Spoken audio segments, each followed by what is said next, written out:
Welcome to the Bible discovery with evangelist Joseph وکی. بھائیوں کا، اپنی بہنوں کا جنہوں نے مجھے پچھلی ویڈیو میں عزت بخشی اور حوصلہ افزائی کی. جیسا کہ ہم یہ پرانے عہد نامے کے سلسلے کو جاری رکھے ہوئے ہیں، ہم نے پیدائش کی کتاب کا بغور مطالعہ کیا، اس کو سمجھا، اور ابھی آج ہم کوشش کریں گے خروج کی کتاب جو بڑی امپورٹنٹ کتاب ہے بائبل میں. ہم اس کا مطالعہ کریں گے، بہت ساری باتیں سیکھیں گے. خروج کی کتاب پچھلے پیدائش کی کتاب کے ایک تسلسل کو جاری رکھے ہوئے ہے. پیدائش کی کتاب میں ہم نے اس بات پہ بھی غور کیا کہ بنی اسرائیل کے 70 لوگ جو ملک مصر میں داخل ہوئے، 70 لوگ ملک مصر میں داخل ہوئے، چونکہ ابراہیم سے خدا نے یہ بات کہی تھی وہ بھی پوری ہونی تھی، اور وہ بات یہ تھی کہ 400 سال تک یہ لوگ مصر میں غلامی میں رہیں گے. اور جیسے جیسے وقت گزرتا گیا یہ لوگ غلامی میں، وہ ان سے بہت سخت کام کرواتے، محنت کرواتے، ان کو رسوا کرتے، بے عزت کرتے، اور یہ لوگ زندگی گزار رہے تھے اور پس رہے تھے.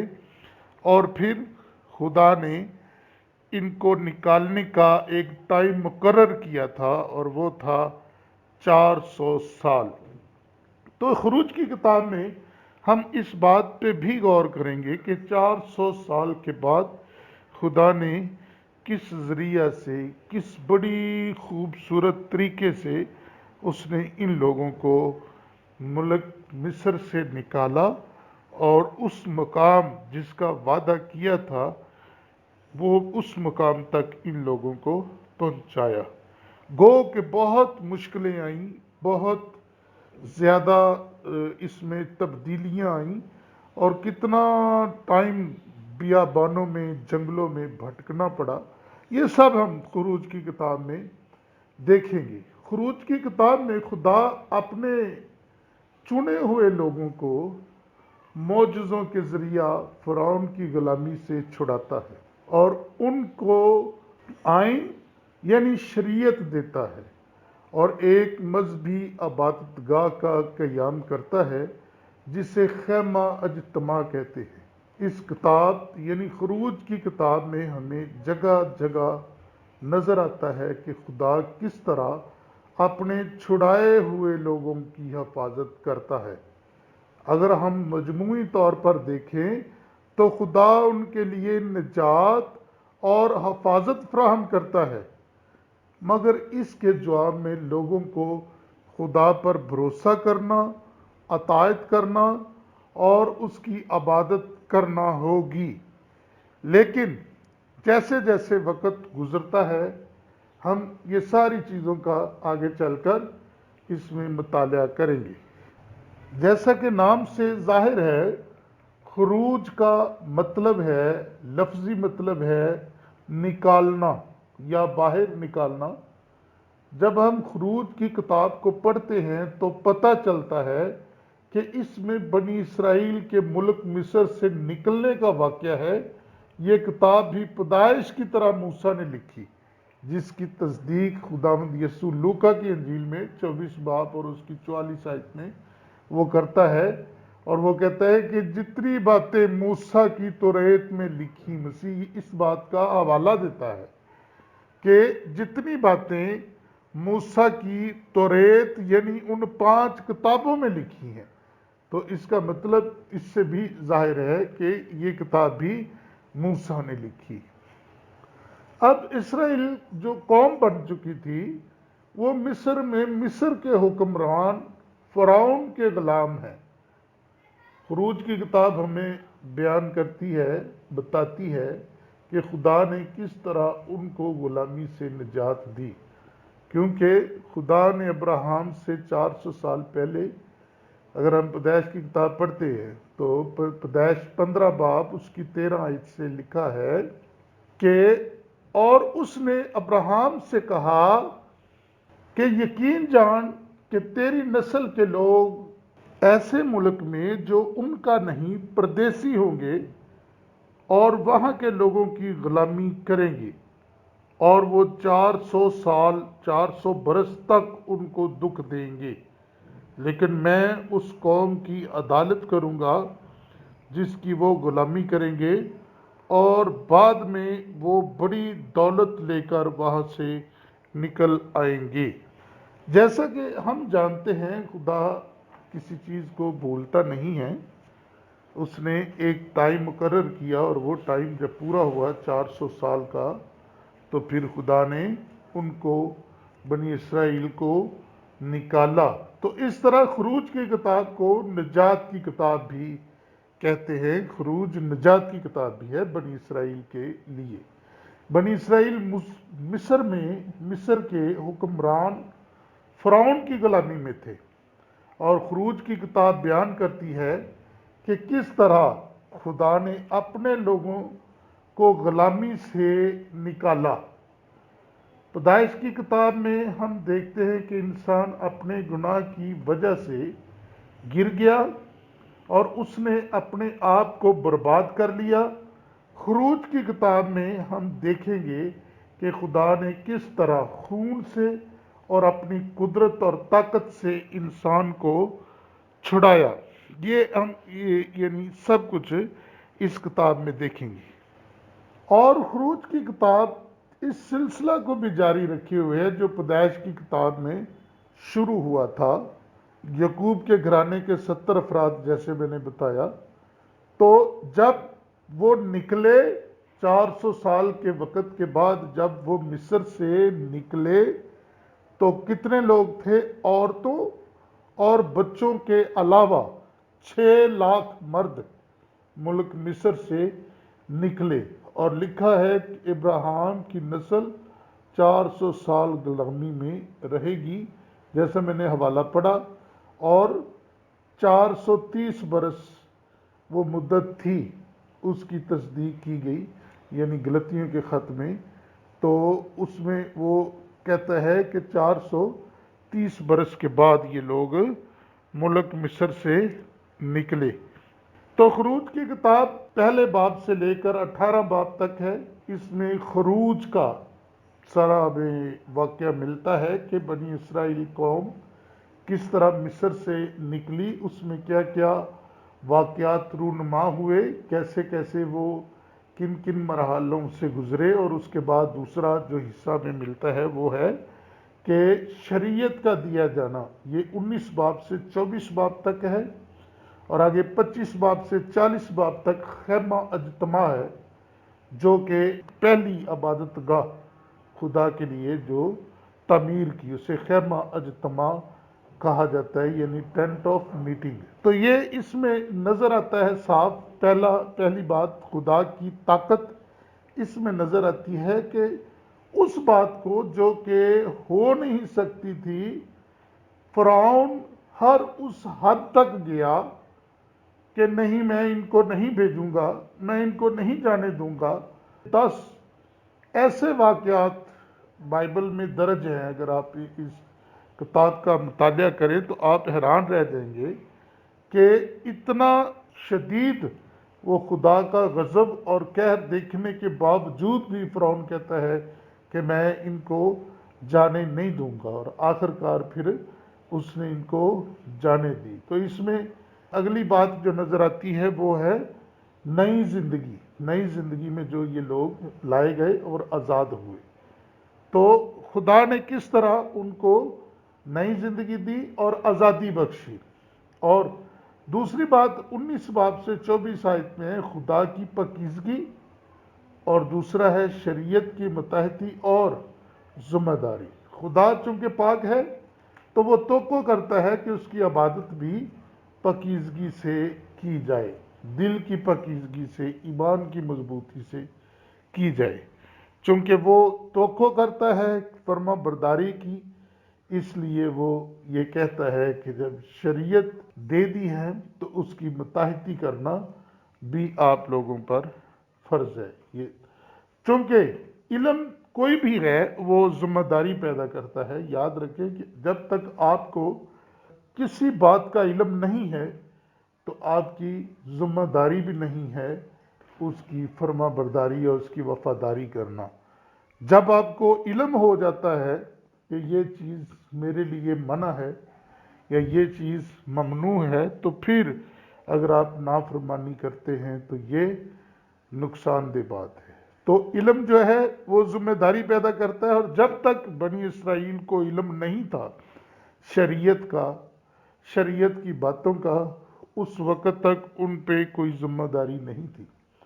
اور جب ان کو پتہ چلا تو پھر ان کی ذمہ داری تھی کہ وہ ان توقعات پہ پورا اتریں جو خدا ان پہ رکھتا ہے. اس کے بعد پھر ہمیں اس میں خروج کی کتاب میں نظر آتا ہے 25 باب سے 40 باب تک کہ خیمہ اجتماع کو تعمیر کیا گیا. اب یہ جو خدا کی حکمت ہے کہ پہلے بنی اسرائیل کے پاس کوئی ایسی جگہ نہیں تھی جس جگہ پہ یہ لوگ اکٹھے ہو کر اس کی عبادت کر سکتے. کوئی اس طرح کا نشان نہیں تھا، کوئی اس طرح کی جگہ نہیں تھی. یہ خدا نے موسیٰ کی قیادت میں یہ ذمہ داری بخشی کہ ایک خیمہ بنایا جائے، اور وہ خیمے کی پوری پیمائش دی کہ وہ 75 فٹ چوڑائی اور 150 فٹ اس کی لمبائی، اور اس کے 3 خانے ہو. پہلا حصہ جو ہے وہ سین ہو جس کے اندر پیتل کا حوض، پیتل کی قربان گاہ اور سین ہو، اور دوسرے حصہ جو ہے اس میں نظر کی روٹیوں کی میز اور سونے کا شمعدان اور بخور جلانے کی جگہ ہو جس جگہ پہ بخور جلایا جائے. اور جو تیسرا حصہ ہے وہ پاک ترین مکان ہو. باقی حصوں میں کاہن آ سکتے ہیں، جا سکتے ہیں روزانہ بیس پہ، لیکن جو پاک ترین مکان ہے جس جگہ پہ عہد کا صندوق رکھا ہوتا ہے اس میں پردہ لگا دیا گیا اور کہا کہ ادھر جانے کی اجازت نہیں. ادھر صرف سال میں ایک دفعہ سردار کاہن جا سکتا ہے. تو وہ ایک صندوق تھا جس میں 10 احکام، شریعت اور آسا اور ایک مردبان تھا جو اس کے اندر تھا، موجود تھا. اور وہ ان دنوں بنی اسرائیل کی طاقت تھی. اور یہ عہد کا صندوق بنی اسرائیل جس بھی ملک میں جاتے تو یہ عہد کا صندوق ساتھ ساتھ چلتا تھا، اور یہ فتح کا ایک نشان بھی تھا. تو خداوند نے ان لوگوں کو بڑی برکت بخشی، اور یہ لوگ اس عہد کو لے کر اٹھا کر پھرتے رہے. جس جگہ پہ بھی یہ رکتے اس جگہ پہ خیمہ اجتماع کے ڈیرے لگاتے، اور خدا کے فرشتے اس جگہ 24 گھنٹے، اور خدا آگ کے ستون میں کبھی بادلوں کی شکل میں ان کے ساتھ ساتھ رہتا تھا، ان کی نگاہ بانی کرتا تھا. ابھی پیچھے اگر ہم دیکھیں تو موسیٰ کو جب خدا نے مقرر کیا کہ تو فرعون کے پاس جا اور اس کو بول کہ میرا خدا جو ہے اس نے مجھے بھیجا ہے اور اس نے کہا ہے کہ میرے ان لوگوں کو جانے دے. تو فرعون کہتا جی کہ میں بالکل بھی نہیں جانے دوں گا. تو ایک دفعہ نہیں، کئی بار موسیٰ جو ہے وہ فرعون کے پاس گیا. قصہ مختصر کہ خدا نے فرعون کے سامنے 10 قسم کی آفات مصر میں نازل کی. جو سب سے پہلی تھی کہ پانی کا خون بن جانا. دوسری جو تھی وہ مینڈک ہی مینڈک، پورے گھروں میں مینڈکوں کی برسات ہوگی، ہر جگہ پہ مینڈک ہی مینڈک. اور تیسرا تھا جوئیں، ان کے بستروں میں، سروں میں، پورے بدن میں جوئیں ہی جوئیں. اور چوتھی جو آفت تھی وہ تھی مکھیاں مچھر، ہر طرف مکھیاں مچھر نظر آ رہے ہیں. اور پانچویں آفت تھی جانوروں میں ایک وبا تھی، مری کی وبا. تو وہ پھیل گئی اور بے شمار مصریوں کے